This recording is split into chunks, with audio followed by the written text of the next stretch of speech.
My name is Ashley Dedmon, and I am a breast health leader and patient advocate.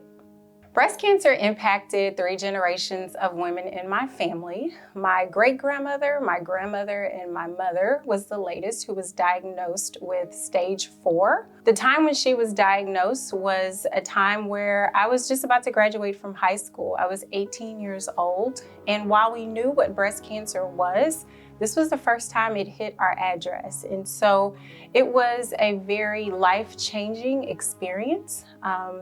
My father and I were at the hospital the day she was diagnosed, and 4 years later, she passed away from breast cancer.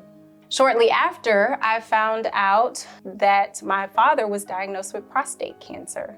It was a time that was very devastating. I was grieving my mother. My father was now diagnosed, and for the first time, I was scared for my health. I began to question what was going on in my family. And for the first time, I felt like cancer was coming for me. I did the only thing that I could do, and that was to reach out to my doctor, and we talked through and worked through my family history on my mother and father's side. That's when she introduced to me genetic testing, a test that would test to see if I was high risk for certain cancers. And I found out that I carry the BRCA2 gene mutation.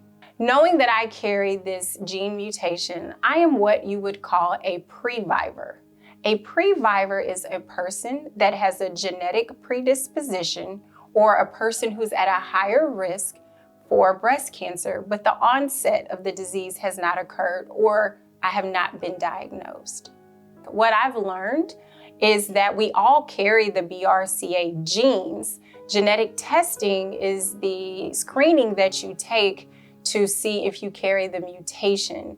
And so really understanding my DNA and understanding my risk really helped me to make informed decisions about my risk management options to closely monitor my breast and ovarian health. There was challenges definitely over the course of that decade as I navigated through the healthcare system. A lot of it was healthcare professionals telling me that I was too young for a mammogram and that I needed to come back when I was 40. But we know that Black women are 40% more likely to die from breast cancer.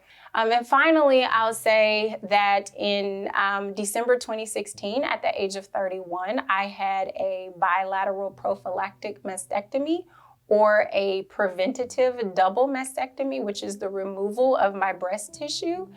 And that was a time that was very life-changing for me because I felt at the time that I had taken away a piece of my womanhood. And that was tough because I had always been a very confident woman. And for the first time, I started to question my appearance, how I looked. And I realized through, again, my faith, my family, and my fellowship with community that my breasts don't define me, that they are a piece of me, and that the decision that I had made was a medically informed decision based on my family history to reduce my risk of being impacted by breast cancer so that I can be here for my 2 girls. Community health workers and breast navigators all play a key role, not only at some point in my journey, but also in my mother's journey and my father's journey. I also believe that caregivers, me having been a young caregiver of 2 parents with cancer, caregivers play a huge role in the journey of persons being impacted by any form of cancer, breast cancer, or those who are like me, who are genetically predisposed and go through risk management options to reduce their risk. So it definitely takes a village. Today, I'm very fortunate and blessed to not have any major side effects from having my double mastectomy. But I also attributed it to having lived a healthy lifestyle prior to, not being sedentary, eating healthy when I can. I try to definitely make that an effort, but also just staying active, listening to my doctors, explaining to my doctors when I'm in pain and that my pain is valid. I would have to say where I am today has definitely been a purposeful journey. I definitely believe that I am here on this earth God has put me here to purpose me to do this work. This was not a journey. Being an advocate and a breast health leader and advocating for women and men is not something that I chose, but I definitely believe that it was something that chose our family, and that we responded. And we didn't respond in fear, but we responded in faith and responded in the goal to educate, equip, and empower others.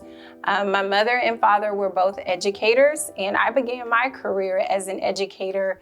But as I continue to navigate not only my journey, I'm realizing that I'm positioned to continue to advocate for all persons impacted by breast cancer, and educate and advocate for the importance of knowing your family history and genetic testing and genetic counseling.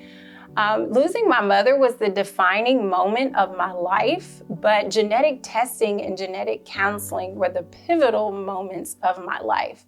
It not only changed my standard of care, but it changed the trajectory of the impact of this disease from generations prior to generations to come.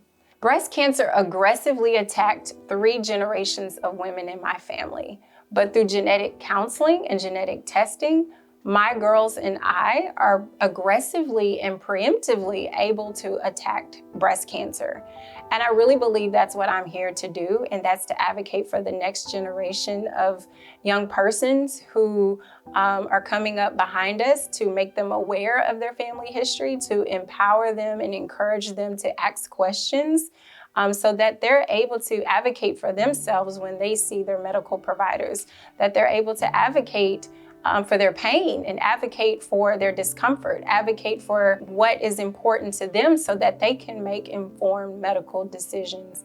So there were a lot of key resources that played a huge role as a BRCA mutation carrier. A couple that come to top of mind are FORCE, Facing Our Risk Cancer Empowered. Their peer navigation program played a huge role in my journey, which I now serve as a peer navigator to help other women and other persons.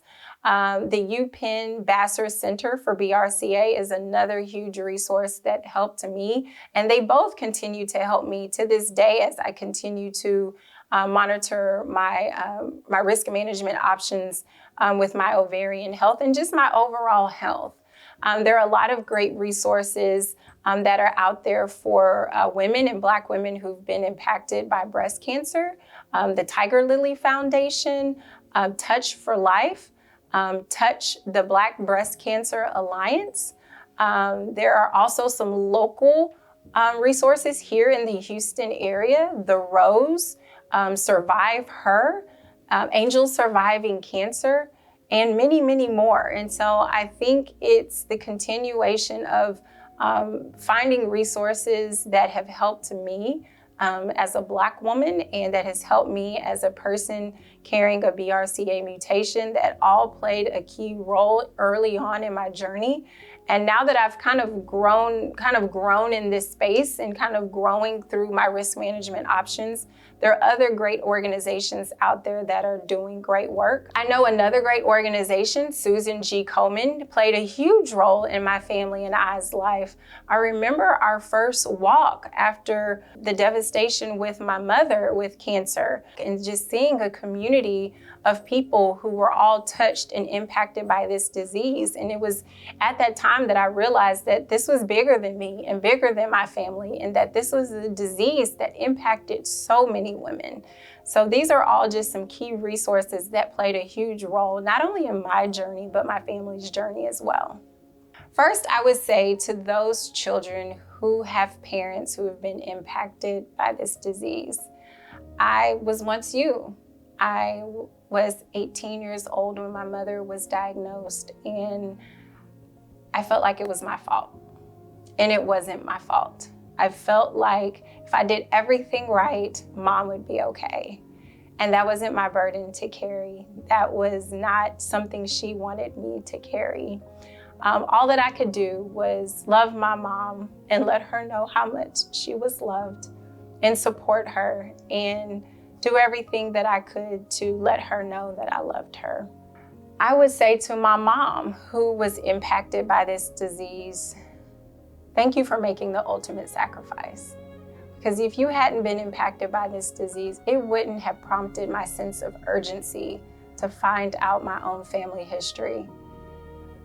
I believe that mothers would truly give their life for their children, and that's what you did. But in doing so, you've saved generations to come.